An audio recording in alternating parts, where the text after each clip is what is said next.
Today I'm reading Dagon by HP Lovecraft. I'm writing this under an appreciable mental strain, since by tonight I shall be no more. Penniless and at the end of my supply of the drug which alone makes life endurable, I can bear the torture no longer, and shall cast myself from this garret window onto the squalid street below. I do not think from my slavery to morphine that I am a weakling or a degenerate. When you have read these hastily scrawled pages, you may guess, though never fully realize, why it is that I must have forgetfulness or death. It was in one of the most open and least frequented parts of the broad Pacific that the packet of which I was supercargo fell a victim to the German sea raider. The Great War was then at its very beginning, and the ocean forces of the Hun had not completely sunk to their later degeneration, so that our vessel was made a legitimate prize, whilst we of her crew were treated with all the fairness and consideration due us as naval prisoners. So liberal indeed was the discipline of our captors that 5 days after we were taken I managed to escape, alone, in a small boat with water and provisions for a good length of time. When I finally found myself adrift and free, I had but little idea of my surroundings. Never a competent navigator, I could only guess vaguely by the sun and stars that I was somewhere south of the equator. Of the longitude I knew nothing, and no island or coastline was in sight. The weather kept fair, and for uncounted days I drifted aimlessly beneath the scorching sun, waiting either for some passing ship or to be cast on the shores of some habitable island. But neither ship nor land appeared, and I began to despair in my solitude upon the heaving vastness of unbroken blue. The change happened whilst I slept. Its details I shall never know, for my slumber, though troubled and dream-infested, was continuous. When at last I awakened, it was to discover myself half sucked into a slimy expanse of hellish black mire which extended about me in monotonous undulations as far as I could see, and in which my boat lay grounded some distance away.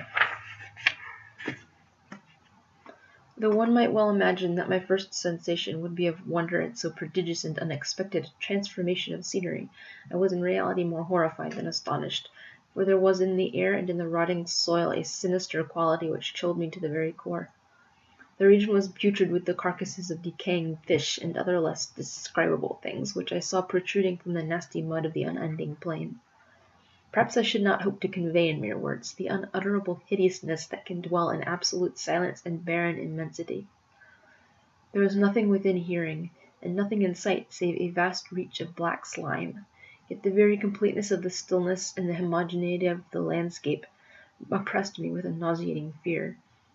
The sun was blazing down from a sky which seemed to me almost black in its cloudless cruelty, as though reflecting the inky marshness beneath my feet.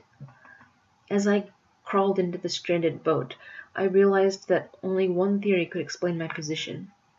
Through some unprecedented volcanic upheaval, a portion of the ocean floor must have been thrown to the surface, exposing regions for which innumerable millions of years had lain hidden under unfathomable watery depths. So great was the extent of the new land which had arisen beneath me, that I could not detect the faintest noise of the surging ocean, strain my ears as I might, nor were there any sea-fowl to prey upon the dead things. For several hours I sat thinking or brooding in the boat, which lay upon its side and afforded a slight shade as the sun moved across the heavens. As the day progressed, the ground lost some of its stickiness and seemed likely to dry sufficiently for travelling purposes in a short time.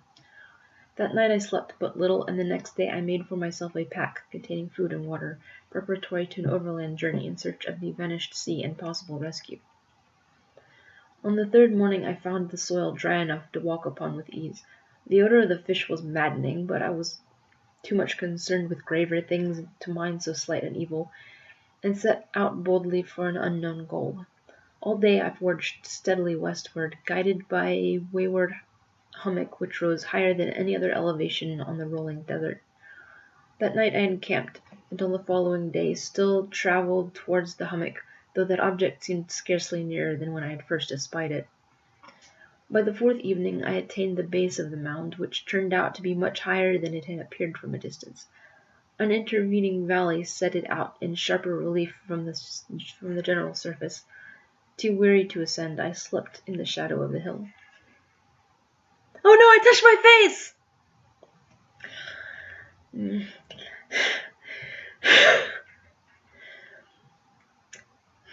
I know not why my dreams were so wild that night, but ere the waning and fantastically gibbous moon had risen far above the eastern plain, I was awake in a cold perspiration, determined to sleep no more.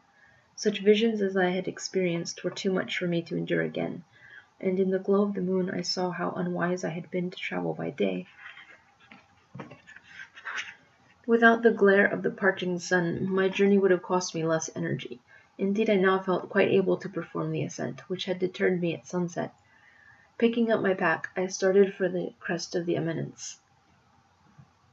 I have said that the unbroken monotony of the rolling plain was a source of vague horror for me, but I think my horror was greater when I gained the summit of the mount and looked down the other side into the immeasurable pit or canyon, whose black recesses the moon had not yet soared high enough to illumine. I felt myself on the edge of the world, peering over the rim into a fathomless chaos of eternal night. Through my terror ran the curious reminiscences of Paradise Lost, and of Satan's hideous climb through the unfashioned realms of darkness. As the moon climbed higher in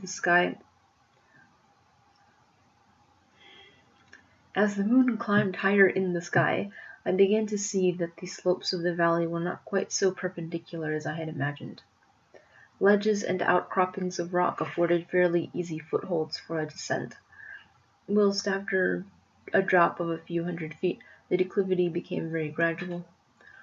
Urged on by an impulse which I cannot definitely analyze, I scrambled with difficulty down the rocks, and stood on the gentler slope beneath, gazing into the Stygian deeps where no light had yet penetrated.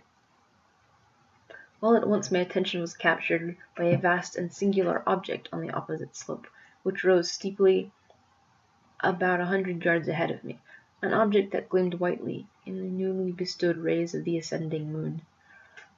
That it was merely a gigantic piece of stone I soon assured myself, but I was conscious of a distinct impression that its contour and position were not altogether the work of nature.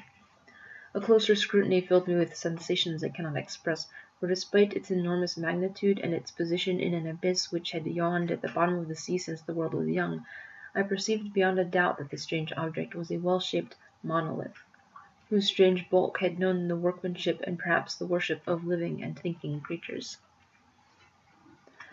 Dazed and frightened, yet not without a certain thrill of the scientist's or archaeologist's delight, I examined my surroundings more closely.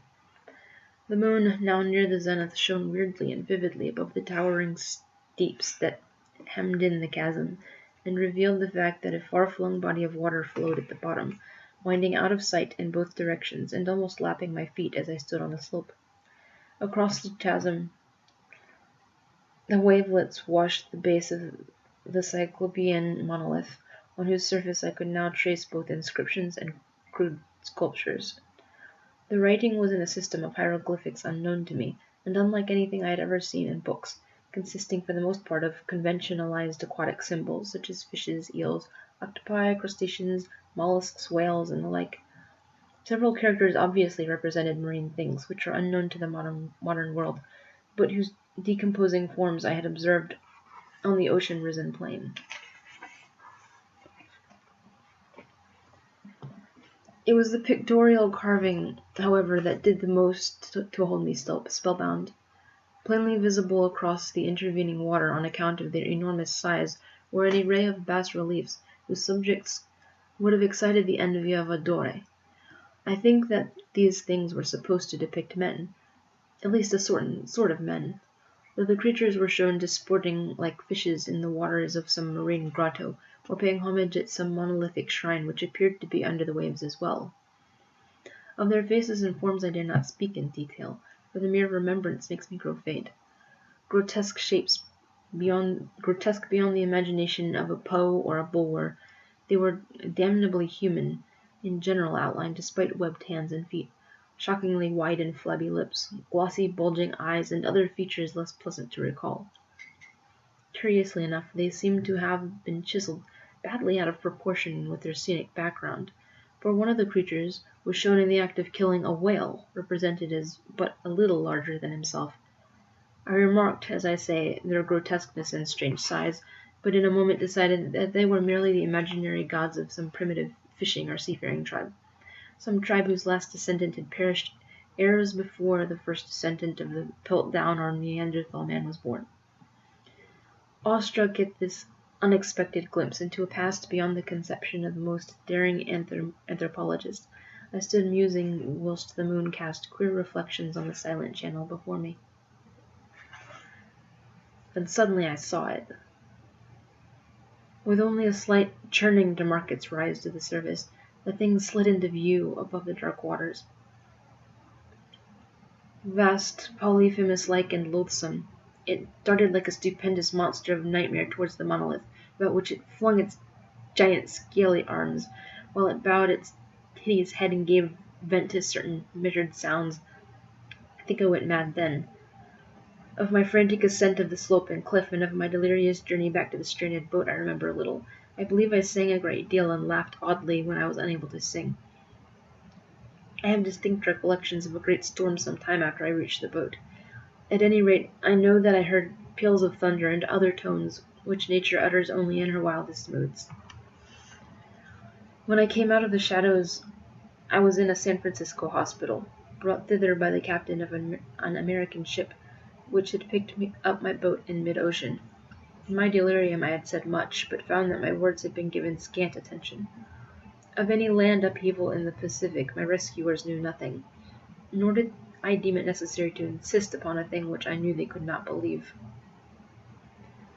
Once I sought out a celebrated ethnologist, and amused him with peculiar questions regarding the ancient Philistine legend of Dagon, the fish god, but soon perceiving that he was hopelessly conventional, I did not press my inquiries.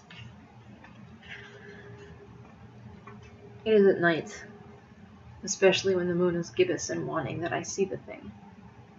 I tried morphine, but the drug is given only transient surcease and has drawn me into its clutches as a hopeless slave. So now I am to end it all, having written a full account for the information or the contemptuous amusement of my fellow men. Often I ask myself if it could not all have been a pure phantasm, a mere freak of fever, as I lay sun-stricken and raving in the open boat after my escape from the German man-of-war. This I ask myself, but ever does there come before me a hideously vivid vision in reply. I cannot think of the deep sea without shuddering at the nameless things that may at this very moment be crawling and floundering on its slimy bed, worshipping their ancient stone idols and carving their own detestable likenesses on submarine obelisks of water-soaked granite. I dream of a day when they may rise above the billows, to drag down in their reeking talons the remnants of puny, war-exhausted mankind. Of a day when the land shall sink and the dark ocean floor shall ascend amidst universal pandemonium. The end is near. I hear a noise at the door, as of some immense, slippery body lumbering against it. It shall not find me. God, that hand! The window! The window!